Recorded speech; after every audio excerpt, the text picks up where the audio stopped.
Now, are you like me? Do you look back at your youth and remember teachers with particular fondness? I speak to some of mine occasionally. Do you? I spoke to Miss Rainbow a little while ago. I spoke to Miss Rainbow. No. Yeah. I don't know a Rainbow family. Yeah, Miss Rainbow. Yeah. Actually called Miss Rainbow. Actually called Miss Rainbow, Shirley Rainbow. Really? I rang her up. I've dug her out, rang her up, and I had my old secondary head actually only a couple of weeks ago, Mr. Turner, just to say hello. Were you a total goody two shoes at school? I don't know that. What my mum. I don't think it's teacher, the school so rebels you always behave who yourself. Are still in touch with the teachers.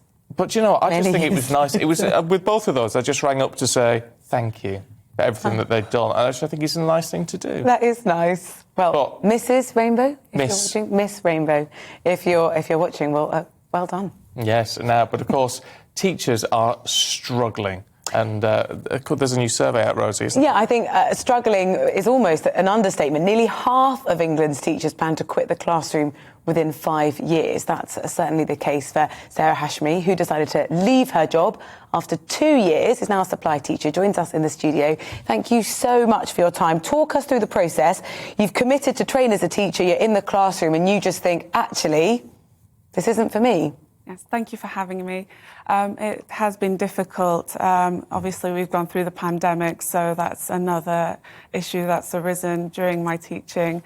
I think a lot of teachers, those who are experienced and new to teaching, have struggled with the workload, the intense workload, the demand, the Ofsted inspections that are always looming. And so I feel like it's become unbearable for some.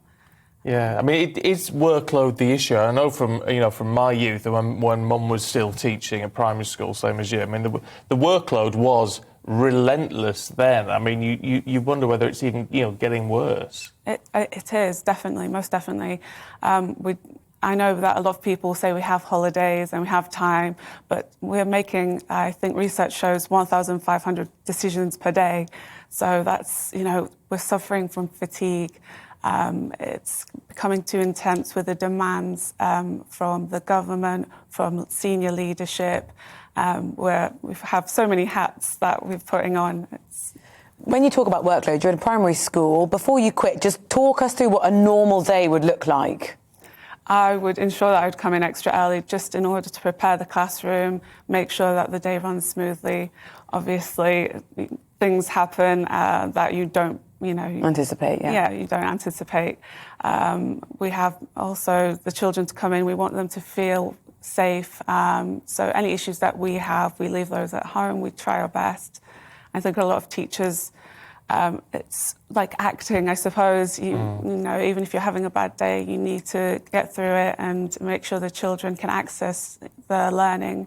And we're adapting, differentiating for all the children. We have large classes. So. And then presumably when you get home at night, you've got hours of lesson prep for the next day. Well, that or some marking, staff meetings. We don't go home straight away. We don't clock out as soon as the children leave. There's so much to prepare, planning-wise as well. We don't. Speaking to parents as well, I guess. Parents as well, yes. One interesting thing you said is that you feel like there isn't the same respect for teachers. That's right. I think there was, amidst the pandemic, there was, respect for teachers. But I think now the morale is quite low. The respect's not given from the government nor parents. Some might see us as glorified babysitters, which, it's demoralising for many. It's such a shame because... I think particularly fondly of primary school. I think it's a more fun time than secondary school, I think, when you're a youngster.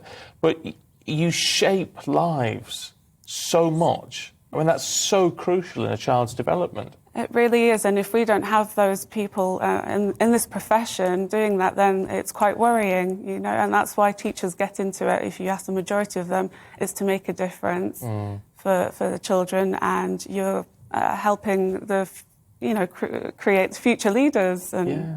Oh no, you absolutely are. Look, Miss Hashimy, it's really good to see you, and I hope. I mean, the supply work's going on, I know, but I hope maybe at some point you can get back into full time, should you want to do so. But it's really good to talk to you. Thank you very much indeed. If you've got a favourite teacher that you remember, get back in touch. gbviews@gbnews.uk. Mr. Barron also was a very good teacher. Harry Barron, I know he watches occasionally.